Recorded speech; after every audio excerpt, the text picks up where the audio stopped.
Nome do livro: Obreiros da Vida Eterna. Autor: Francisco Cândido Xavier, pelo Espírito André Luiz. Prestando assistência. Meus companheiros de missão pareciam menos interessados em seguir o caso Dimas durante a noite, inclusive Jerônimo, reservando-se para a continuidade do esforço no dia imediato, quando nos caberia transportá-lo até o abençoado abrigo de Fabiano. Não se verificava o mesmo quanto a mim. Desembaraçando-me dos laços físicos, noutro tempo, não conseguira efetuar observações educativas para o meu acervo de conhecimentos. O choque sensorial no transe, para a minha personalidade, ainda desatenta ante as questões do espírito eterno, impedira-me a análise minuciosa do assunto. Agora, porém, a oportunidade poderia fazer mais luz em minha alma quanto à posição dos recém-desencarnados antes da inumação do envoltório grosseiro. Expondo ao assistente o meu propósito de aprender, recebi dele a mais ampla permissão. Poderia visitar a residência de Dimas à vontade, lá permanecendo durante as horas que desejasse. A aquiescência de Jerônimo enchia-me de prazer, não só pela ocasião de enriquecer-me na esfera prática, mas também porque o fato em si era bastante expressivo. Pela primeira vez, um companheiro de trabalho, com autoridade suficiente, concordava com o meu desejo de humílimo operário. O consentimento, portanto, representava preciosa conquista. Constituía a liberdade instrutiva com a responsabilidade de minha consciência e a confiança de meus superiores hierárquicos. Deixando a casa transitória em plena noite, vi-me em breve no ambiente doméstico, onde o amigo se desfizera dos elos da matéria mais espessa. Entrei. A casa enchia-se de amigos e simpatizantes, encarnados e desencarnados. Não se articulavam quaisquer serviços de defesa. Notei que havia trânsito livre pelos grupos de variadas procedências. Em recuado recanto, ainda ligado às vísceras inertes pelo cordão fluídico prateado, permanecia Dimas no regaço da genitora, ao pé de dois amigos que cuidadosos o assistiam. A nobre matrona reconheceu-me comovida, apresentando-me aos companheiros presentes. Um deles, Fabriciano, acolheu-me prestativo, interessando-me pelos informes atinentes ao desenlace. Relatei-lhe os trabalhos pormenorizadamente. Em seguida, o interlocutor passou a explicar-se. Sempre tive por Dimas sincera admiração pelo proveitoso concurso que soube oferecer-nos. Integro a comissão espiritual de serviço que vem atendendo aos necessitados por intermédio dele nos últimos 6 anos. Foi sempre assíduo nas obrigações, bom companheiro, leal irmão. Surpreso com as referências, indaguei. Há, desse modo, comissões de colaboração permanente para os médios em geral? Não me reporto à generalidade, redarguiu o interlocutor, porque a mediunidade é título de serviço como qualquer outro, e há pessoas que pugnam pela obtenção de títulos, mas desestimam as obrigações que lhes correspondem. Gostariam, por certo, do intercâmbio com o nosso plano, mas não cogitam de finalidades e responsabilidades. Em vista disso, não se estabelecem conjuntos de cooperação para os médios em geral, mas apenas para aqueles que estejam dispostos ao trabalho ativo. Há muitos aprendizes que não ultrapassam a fronteira da tentativa da observação. Desejariam o caminho bem aplainado, exigindo a convivência exclusiva dos espíritos genuinamente bondosos. Experimentam a luta construtiva através de sondagens superficiais e, à primeira dificuldade, abandonam compromissos assumidos. A aquisição da fortaleza moral não prescinde das provas arriscadas e angustiosas. Entretanto, em face das exigências naturais do aprendizado, dizem-se feridos na dignidade pessoal. Não suportam a aproximação de infelizes encarnados ou desencarnados, estacionando a menor picada de dor. Para semelhantes experimentadores, seria extremamente difícil a formação de equipes eficientes, representativas do nosso plano. Não se sabe quando estão dispostos a servir. Se recebem faculdades intuitivas, pedem a incorporação. Se contam com a vidência, querem a possibilidade de exteriorizar fluidos vitais para os fenômenos de materialização. Escutei as observações sensatas do novo amigo e, registrando-lhe a nobreza d'alma, passei a considerações íntimas em torno da tarefa que nos levara até ali. Por que se formara expedição destinada a socorro de servidor que dispunha de amigos de tamanha competência moral? Fabriciano demonstrava conhecimentos elevados e condição superior. O obsequioso amigo, porém, evidenciando extrema cuidade perceptiva, antes que eu fizesse qualquer pergunta inoportuna, acrescentou: não obstante nossa amizade ao médium, não nos foi possível acompanhar-lhe o transe. Temos delegação de trabalho, mas, no assunto, entrou em jogo a autoridade de superiores nossos que resolveram proporcionar-lhe repouso, o que não nos seria possível prodigalizar-lhe caso viesse diretamente para a nossa companhia. A palestra conduzia-se a interessantes ângulos do problema da morte. Seduzido pelas considerações, interroguei sobre o que já sabia, mais ou menos, a fim de poder penetrar particularidades mais significantes. Nem todas as desencarnações de pessoas dignas contam com o amparo de grupos socorristas? Nem todas, confirmou o interlocutor, e acentuou: todos os fenômenos do decesso contam com o amparo da caridade afeta às organizações de assistência indiscriminada. No entanto, a missão especialista não pode ser concedida a quem não se distinguiu no esforço perseverante do bem.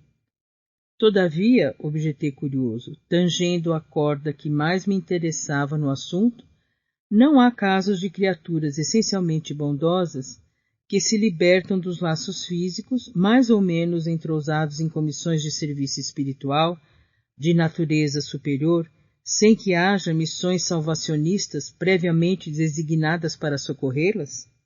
Após breve pausa, acrescentei para fazer-me mais claro: vamos que Dimas estivesse em ligação recente com a sua comissão de trabalho e desencarnasse sem o cuidado de um grupo socorrista. Seria deixado à mercê das circunstâncias? Riu-se Fabriciano com franqueza e retrucou: isso poderia acontecer. Temos precedentes. De maneira geral, ocorrem semelhantes casos com os trabalhadores aflitos por conseguir, de qualquer modo, a desencarnação, alegando necessidades de repouso. Muitas vezes, no fundo, são criaturas bondosas, mas menos lógicas e pouco inteligentes. Na semana finda, por exemplo, observamos um caso dessa natureza. Respeitável senhora, jovem ainda, pelas disposições sadias que demonstrou no campo da benemerência social, foi ligada à dedicada corrente de serviço organizada por amigos nossos. Verificando-se, contudo, pequenas rusgas entre ela e o esposo, e tendo conhecimento da imortalidade da vida, além do sepulcro, desejou a pobre criatura ardentemente morrer. Tolas leviandades do marido bastaram para que maldissesse o mundo e a humanidade. Não soube quebrar a concha do personalismo inferior e colocar-se a caminho da vida maior. Pela cólera, pela intemperança mental, criou a ideia fixa de libertar-se do corpo de qualquer maneira, embora sem utilizar o suicídio direto. Conhecia os amigos espirituais a que se havia unido, mas, longe de assimilar-lhes ajuizadamente os conselhos, repelia-lhes as advertências fraternas para aceitar tão somente as palavras de consolação que lhe eram agradáveis dentre as admoestações salutares que lhe endereçavam. E tanto pediu a morte, insistindo por ela, entre a mágoa e a irritação persistentes, que veio a desencarnar em manifestação de icterícia complicada com simples surto gripal. Tratava-se de verdadeiro suicídio inconsciente, mas a senhora, no fundo, era extraordinariamente caridosa e ingênua. Não se recebeu qualquer autorização para conceder-lhe o descanso e muito menos auxílio especial.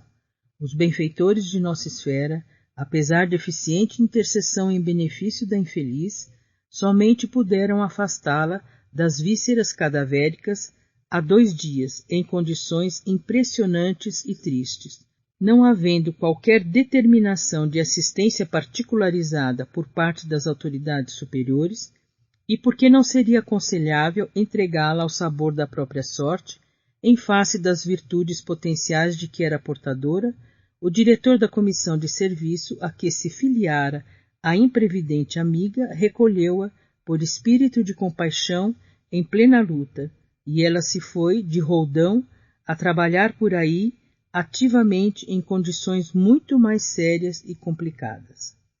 A elucidação atingira-me fundo. Informara-me sobre o que desejava. A lei divina, de fato, perfeita em seus fundamentos, é igualmente harmoniosa em suas aplicações. Fabriciano, estampando belo sorriso, aduziu: não frutifica a paz legítima sem a semeadura necessária. Alguém, para gozar o descanso, precisa, antes de tudo, merecê-lo. As almas inquietas entregam-se facilmente ao desespero, gerando causas de sofrimento cruel. Logo após, contemplando o recém-desencarnado, como a indicar que deveríamos centralizar todo o interesse da hora no bem-estar dele, considerou acariciando-lhe a fronte. Nosso amigo repousa agora, terminada a tormenta das provas incessantes. Está enfraquecido o pobrezinho. A sensibilidade posta a serviço da obrigação bem cumprida castigou-lhe a alma até o fim. Todavia, plantou a fé, a serenidade, o otimismo e a alegria em milhares de corações, estabelecendo sólidas causas de felicidade futura. Por enquanto, permanecerá na posição de ave frágil, incapaz de voar longe do ninho.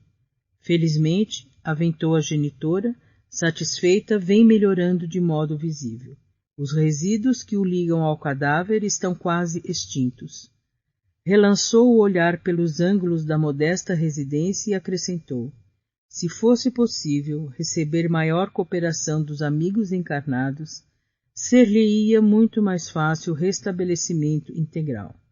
No entanto, cada vez que os parentes se debruçam em pranto sobre os despojos, é chamado ao cadáver com prejuízo para a restauração mais rápida. Lamentavelmente, porém, tornou Fabriciano, nossos irmãos encarnados não possuem a chave de reais conhecimentos para organizar a ação adequada a esta hora. Em vista disso, revidou a genitora, conformada, insisto para que Dimas durma, embora o sono, que poderia ser calmo e doce, esteja povoado de pesadelos. Diante da surpresa que me absorvia, o companheiro apressou-se a esclarecer-me. As imagens contidas nas evocações das palestras incidem sobre a mente do desencarnado, mantido em repouso, depois de rápido mergulho na contemplação dos fatos alusivos à existência finda. Não somente as imagens. Por vezes, nossos amigos presentes, fecundos nas conservações sem proveito, exumem com tamanho calor a lembrança de certos fatos que trazem até aqui alguns dos protagonistas já desencarnados. As afirmações ouvidas incitaram-me à curiosidade. Fabriciano, entretanto, desejando prodigalizar-me experiência direta, aconselhou: espere alguns minutos na sala contígua, onde os despojos recebem a visitação. Obedeci. O velório apresentava o aspecto usual: flores perfumadas, semblantes sisudos e conversações discretas. Ao pé do cadáver, propriamente considerado, os amigos sustentavam reserva e circunspecção. A poucos passos, todavia, davam-se asas ao anedotário vibrante em torno do amigo em trânsito para o outro mundo. Pequenas e grandes ocorrências da vida do morto eram lembradas com graça e vivacidade. Acerquei-me da roda compacta em que se falava a respeito dele. Certo rapaz dirigiu-se a cavalheiro muito idoso, perguntando: Coronel, recebeu a conta? Por enquanto não, respondeu o velhote interpelado, preparando fumo de rolo para cigarro à moda antiga. Mas não me preocupo pela demora. Dimas foi sempre bom camarada e os filhos não olvidarão o compromisso paterno. Questão de tempo. Interessado em ressaltar as qualidades distintas do falecido e revelando suas boas disposições de historiador municipal, prosseguiu. Dimas era um homem interessante e excepcional. Sempre lhe invejei a serenidade. Em matéria de prudência, raras pessoas conheci semelhantes a ele. É verdade que nunca me dei a estudos espiritistas, mas confesso que, ao lhe observar a maneira de proceder, sempre desejei conhecer a doutrina que lhe formava o caráter. Até aí tudo muito bem. Embora a invocação dos débitos do morto, o credor apenas pronunciava palavras de estímulo e paz. Todavia, no estado atual da educação humana, é muito difícil alimentar por mais de 5 minutos conversação digna e cristalina numa assembleia superior a 3 criaturas encarnadas. O comentarista modificou o diapasão de voz, olhou na direção do cadáver e observou em tom confidencial. Poucos homens foram de boca segura como este. Conheci Dimas faz muitos anos e estou certo de que foi testemunha ocular de pavoroso crime, que nunca se desvendou para os juízes da terra. Após ligeira pausa, acendeu o cigarro e perguntou, reaguçando a curiosidade dos ouvintes. Nunca souberam? Os presentes mostraram silenciosa negativa. Vai para 30 anos, continuou o narrador. Dimas residia ao lado de nobre família que guardava consigo valiosos patrimônios da coletividade relativamente à orientação pública. Desse agrupamento doméstico, superiormente conceituado na apreciação geral, emanavam ordens e benefícios da mais elevada expressão para o bem-estar de todos. Como não ignoram, há 3 decênios a vida no interior ainda conservava expressiva herança do Brasil imperial. A economia centralizada mantinha a Casa Grande simbólica, onde se traçavam roteiros para o serviço popular. Situado na vizinhança de residência feudal como essa, nosso amigo levava a existência humilde de trabalhador, organizando o futuro de homem de bem. O cavalheiro, insciente dos problemas do espírito, enunciou nomes, relacionou datas e lembrou brejeiramente certos pormenores, prosseguindo com maliciosa jocosidade. Certa noite, pela madrugada, conhecido chefe político saía do palacete residencial pelos fundos, acompanhado de uma senhora que aparentava excessiva despreocupação consigo mesma, ao despedir-se com intempestiva manifestação de afeto. Terminado o estranho adeus e vendo-se sozinho, Dom Juan deu alguns passos para a retirada, espiou cauteloso em torno e ia continuar a marcha quando reparou que alguém lhe observara a intimidade com a esposa de respeitável amigo. Era modestíssimo operário que talvez estivesse ali por força de circunstâncias inapreciáveis. O político o alcançou de um salto. Homem de compleição robusta e paixões violentas, aproximou-se do espectador inesperado e interpelou-o brutalmente, ao que o mísero respondeu humilde. Doutor, não estou espreitando, juro-lhe, pois morrerá de qualquer modo, adiantou o atlético agressor em voz sumida de cólera. Agarrou pelo paletó e acentuou de dentes cerrados. Vermes que perturbam devem morrer. Não me mate, doutor, não me mate, rogou o infeliz. Tenho mulher e filhos, saberei respeitá-lo. Não valeu a vítima dobrar-se de joelhos na súplica, porque o homem terrível, cego de fúria, tomou a arma e desfechou-lhe certeiro tiro no coração, afastando-se precípite. Dimas, tendo observado os fatos a curta distância, gritou, fazendo-se ouvir pelo assassino, que o reconheceu pelas exclamações. Em seguida, correu no sentido de amparar o ferido, que, entretanto, nem chegou a gemer. Tendo-se aproximado do assassinado, quando outras pessoas em roupas brancas acorriam igualmente à pressa para verificar o ocorrido. Manteve-se o cavaleiro de qualquer atitude suspeitosa. No entanto, chamado a esclarecimento pelas autoridades, ele, que tudo sabia, nada revelou. Protegeu o morto nos funerais, dispensou-lhe extremos cuidados extensivos à família, portou-se como cristão fiel, esquivando-se, contudo, a fornecimento de quaisquer indícios para que o criminoso fosse capturado, alegando desconhecer qualquer minúcia dos fatos que deram motivo ao acontecimento. E o caso policial foi encerrado, na suposição de latrocínio. A única testemunha, que era ele, considerava preferível o silêncio ao escândalo que traria enormes dissidências domésticas e sociais. O narrador fixava os despojos e acentuava: boca segura, não conheci homem mais discreto. Certo ouvinte indagou brejeiro: mas, coronel, como veio a saber das particularidades se Dimas não chegou a denunciar? O interpelado fez um gesto de franca satisfação e acrescentou: vantagem da boa amizade com os sacerdotes. Meu velho amigo, o padre F., que Deus guarde, contou-me o fato, sumamente impressionado. Ouviu o assassinato em confissão antes da morte dele e obteve todos os pormenores da obscura ocorrência. O homicida, cuidadoso na exposição das faltas, não se esqueceu de nomear Dimas ao vigário, como exclusiva testemunha do pecado mortal cometido. O padre, contudo, excelente amigo, cheio de experiência do mundo, não trouxe o caso a público.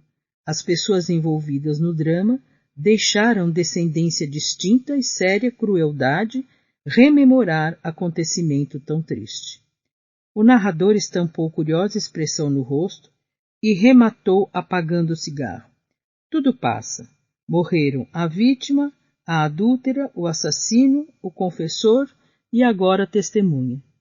Certo haverá lugar fora deste mundo para fazer-se a justiça. Nesse momento, horrível figura, seguida de outras não menos monstruosas, surgiu de inesperado. Acercando-se do leviano comentador, ouviu-lhe ainda as últimas palavras, sacudiu e gritou: sou eu o assassino. Que quer você de mim? Por que me chama? É juiz? O narrador não enxergara o que ouvia, mas seu corpo foi atingido por involuntário estremeção, que arrancou abafado riso dos presentes. Logo após, o homicida desencarnado, atraído talvez pelo cheiro forte das flores reunidas na essa improvisada, teve a perfeita noção do velório, abalou-se precipitado, pondo-se na contemplação do morto. Reconheceu-o, estampou um gesto de profunda surpresa, ajoelhou-se e gritou: Dimas, Dimas, pois também tu vens para a verdade? Onde estás, bom amigo, que me velaste a falta com o véu da caridade sem limites? Socorre-me, estou desesperado. Onde encontrarei minha vítima para suplicar o perdão de que necessito? Ajuda-me ainda, tem compaixão. Deves saber o que ignoro. Socorre-me, socorre-me.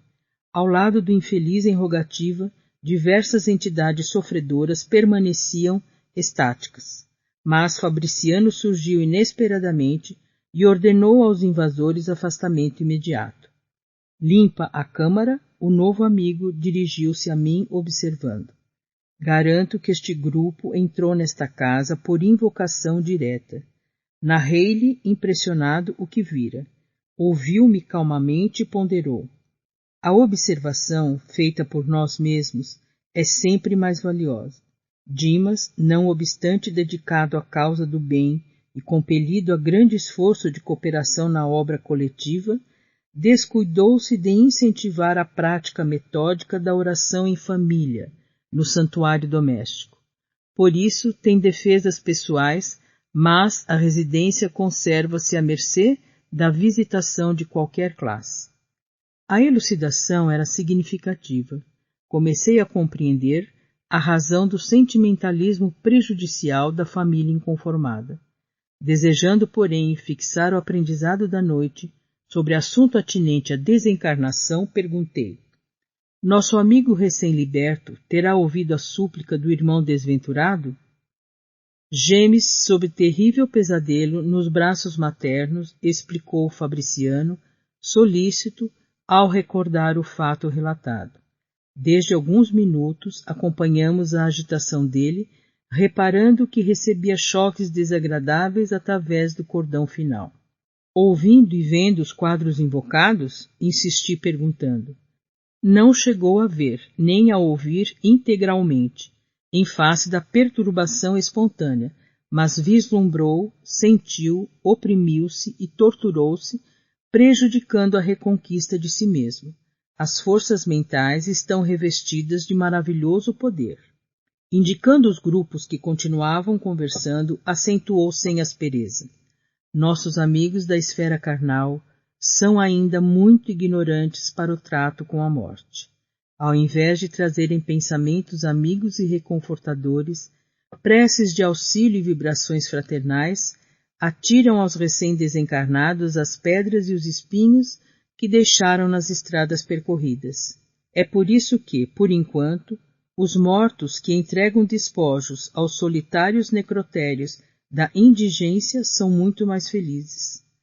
Ainda não havia terminado de todo as considerações quando a esposa de Dimas, num acesso de pranto, levantou-se do leito em que repousava e adiantou-se para o cadáver, repetindo-lhe o nome comovedoramente. Dimas, Dimas, como ficarei? Estaremos separados então para sempre?